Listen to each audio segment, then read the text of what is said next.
G'day guys, Jason here from Positive Real Estate, and welcome along to the market update and some strategy tips. We're going to be doing some regular stuff. And today I want to talk to you about something that's just been come out not so long ago, about a week ago, the ANZ Market update, and talk to you about a few things that are happening in the market, things that we've been looking at for a while now at Positive Real Estate, some factors that as a property investor we need to be aware of, especially if we're expecting the marketplace to deliver capital growth for us as investors. And that's what we want.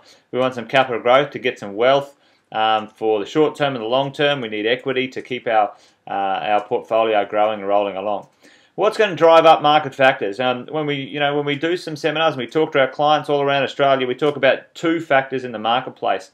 One, the actual market itself, things that happen in the market, like interest rates going up, interest rates going down, global financial crises, employment, different political things, different world issues, local issues, resource prices, the marketplace, things that affect the value of our real estate that we can't control as investors, have no control over whatsoever, but we need to understand what's going on there. The other part of the puzzle, one that we always like to concentrate on at Positive Real Estate, is what we control as an investor, the things that we choose to do at the right time in the marketplace, depending on what the market's doing.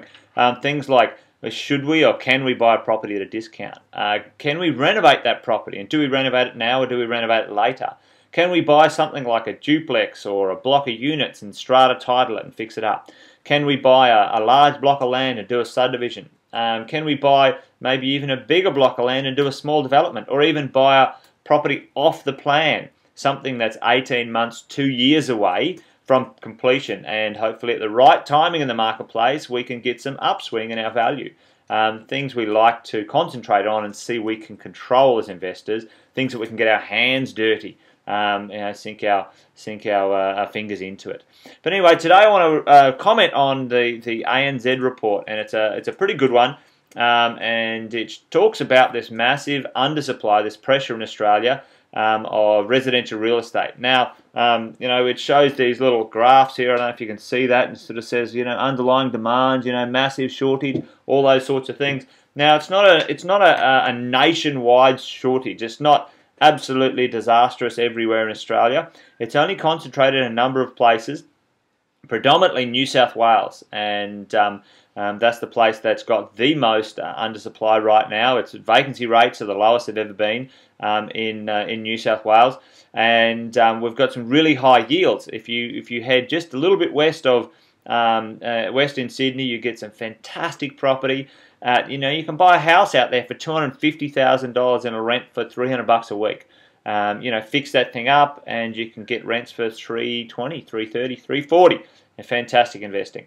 So the market update in ANZ sort of says, hey, there's a shortage, but really it's mostly in New South Wales and also in Queensland, and because of the floods just recently, that's had a massive effect on the Queensland marketplace as well. Just reading the Fin review today, I don't know if you can see that thing there. There we go. The queues are back as rental demand grows. And it's talking about Brisbane and Canberra remaining as one of the tightest rental markets in Australia. So you've got these places that are tight. You've got Sydney, West especially. You've got Brisbane in the right places, the Brisbane CBD within 5 k's of the CBD, and you've got Canberra have really tight rental markets. When the rents go up, eventually the prices will follow. And at some point, now I don't think it'll be at the end of this year, I think it'll be at the end of next year, maybe middle of next year, the interest rates will go down in Australia and people will come back into the marketplace because they're not buying right now. The buying volumes have decreased, and that's a great time to buy as an investor. So when no one else is buying, you buy, and when everyone else is buying, you're selling. Now that's a general rule in the marketplace. But anyway, guys, jump on the website at positiverealestate.com.au and register for the Property Investor Night. They're complimentary. All over Australia, you'll see a list of places and locations that we are.